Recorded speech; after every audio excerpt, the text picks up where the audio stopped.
मित्रों नमस्कार। बहुत बहुत शुभकामनाएं। मैं आज चंद्रभूषण त्रिवेदी उर्फ रमई काका, जो अवधी भाषा के वर्तमान समय के अपने कार्यकाल के सम्राट कहे गए, यदि हमारे नवयुवक या विद्यार्थी उनके नाम से परिचित न हों तो फिर अपने पिताजी से माताजी से पूछ लें रमई काका कौन थे। साथियों, उन्नाव जिले में जन्म हुआ था 1915 में, शायद उन्नाव जिले के रावतपुर गांव में। रमई काका एक विभूति थे। 1975 के आसपास उनका स्वर्गवास हुआ। मैंने उनके साथ मंच पर बैठकर तमाम कविताएं सुनी हैं।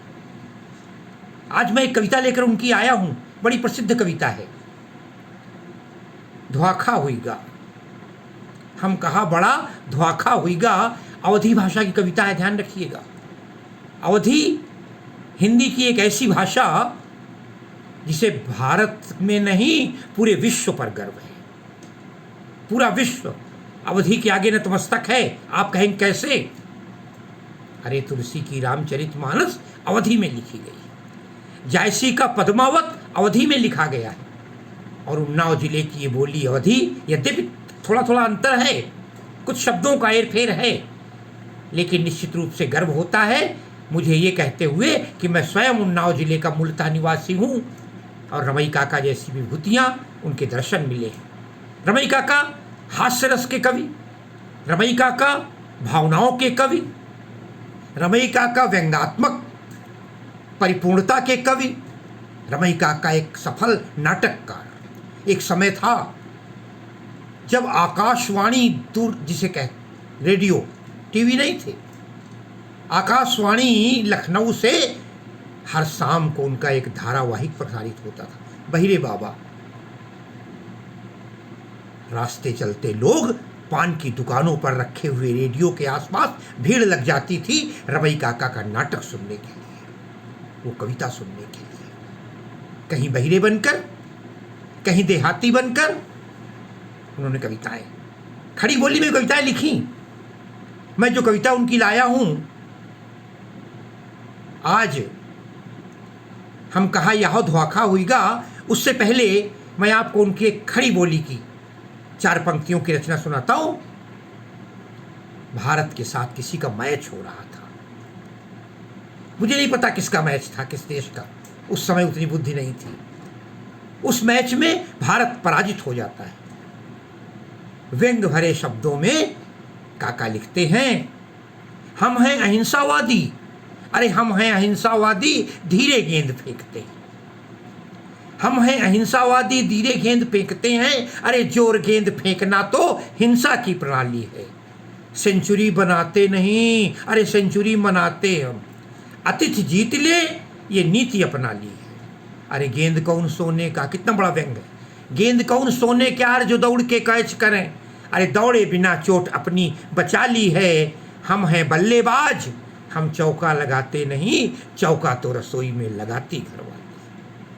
ये उनकी एक कविता थी। एक बार किसी दुकान में गए थे, वहाँ उस समय, अब तो ऐसा नहीं होता है, एक बढ़िया जूतों की चप्पल की दुकान थी। जूता की दुकान के बाहर एक बहुत बड़ा लकड़ी का हो, गत्ते का हो, जूता सैंपल के रूप में लटक रहा था। कई जगह आपने देखा, बहुत विशाल जूता था, केवल ही दिखाने के लिए कि जूते की दुकान है। रमई काका की 2 लाइनें मुझे याद हैं। उन्होंने कहा था, को पहिरी इतना डंप लाट, अरे कहके है इतना बलबूता, कौनो इतिहास खोजैया का लई आवा रावण का जूता। आइए आपको जो कविता सुनाने जा रहा हूँ, बड़े ध्यान से सुनिएगा। बड़ी छोटी सी कविता है, बहुत बड़ी नहीं है, और वो कविता है हम कहा बड़ा ध्वाखा हुईगा। ध्वाखा धोखा शब्द से है। मैं बीच बीच में हल्के से कुछ अर्थ आपको बता दूंगा ताकि दिक्कत ना हो, हमारे बड़े लोग दिक्कत नहीं होगी। हम कहा बड़ा ध्वाखा हुईगा, कहते हैं हम गए एक दिन लखनऊए, हम गए एक दिन लखनऊए, कक्कू संजोग परा ऐसा। हम गए एक दिन लखनऊए, कक्कू संजोग ऐस परिगा, पहले पहले हम शहर दीख, सो कहूँ कहूँ धोखा हुईगा। सीधी सी बात, मैंने पहले बार शहर देखा था, धोखा हो गया। क्या धोखा हुआ? अरे जब गए नुमाइश देखे हम, नुमाइश कहते प्रदर्शनी, एग्जीबिशन, जब गए नुमाइश देखे हम, जहाँ कक्कू भारी रहे भीड़, और 2 तोला 4 रुपया के हम बेसहा सोने के जंजीर। 2 तोला 4 रुपया के, उस समय वहाँ नुमाइश में 2 तोला सोने में जंजीर ले लो, 2 रुपये तोला है, 4 रुपये मिल जाएगी 2 तोला। 2 तोला 4 रुपया की, तो हम बेसहा सोने की जंजीर, हमने सोने की जंजीर खरीद ली। 2 रुपये तोला कहाँ मिलने वाला है? नुमाइश में इस तरह की बातें लोग चिल्लाया करते हैं। अरे लखी घई भरई तिन गलगल बहू, घर गए दिखाई जंजीर, कहते हैं लखी भई, लखी माने देख करके, भई माने प्रसन्न हो गई, घर तिन पत्नी, अरे लखी भई घर तिन गलगल बहू, मुल 4 दिनन मह रंग बदल बदल। अब वो असली थी नहीं, मुल 4 दिनन मह रंग बदल गया। फिर क्या हुआ? उन कहा कि पीतर लई आयो, पीतर माने पीतल, उन कहा, पत्नी ने उन कहा कि पीतर लई आयो, हम कहा बड़ा धोखा हुईगा।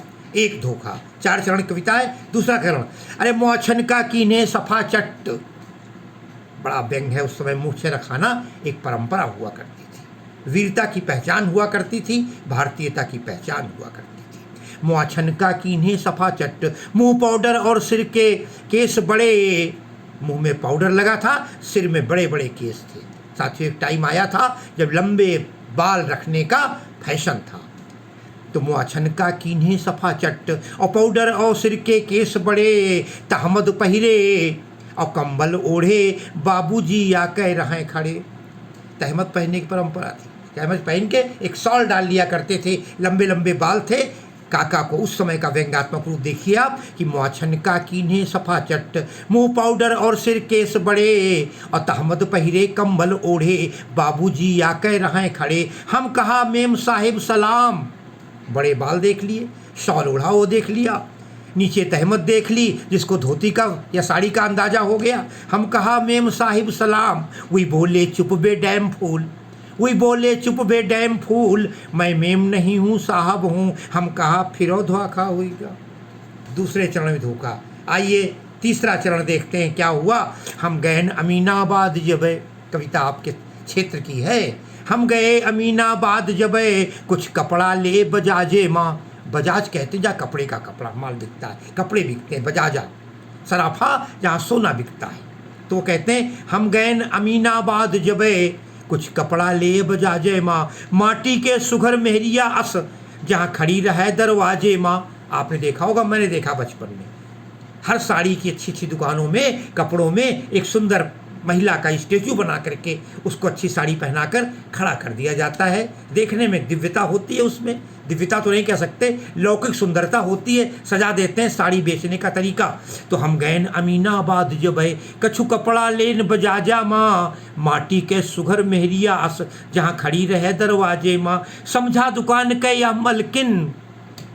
ये व्यंग था, हम समझे दुकान की मालकिन ने गेट पे खड़ी हुई है वहाँ। हम समझा दुकान के यह मलकिन, सो भावताव पूछे लागिन, या के बोले यह मूर्ति है, हम कहा बड़ा धोखा हुईगा। और अंतिम चरण में रमई काका कहते हैं, धस गैन दुकानें दीख जहाँ, भीड़ थी, धस गैन दुकानें दीख जहाँ, मेरे यारू या कह रहे खड़ी। एक महिला खड़ी थी वहाँ भी, हैं, मुँह पाउडर पोते उजर उजर, और पहिरे साड़ी सुघर बड़ी। एक महिला खड़ी थी, कोई वास्तव महिला थी, मगर काका को भ्रम क्या हुआ। हम जाना मूर्ति माटी के, अभी देख क्या है ना, हम जाना मूर्ति माटी के, सो क्या किया पता है, सो धिसारी पर जब धरा हाथ। हम जाना मूर्ति माटी के, सो साड़ी पर जब धरा हाथ, अरे वही झझक भकुरी भौरा भर भौ खरखवाए उठी, वही झझक की भकुरी खौराए उठी। हम बड़ा शब्द आया है, वही झझकी, पहले झझकी नारी और फिर भकुरी, गुस्सा हो गई, खौख्याए माने बहुत तेजी के साथ बोली, उठी। हम कहा फिरो धोखा हुईगा।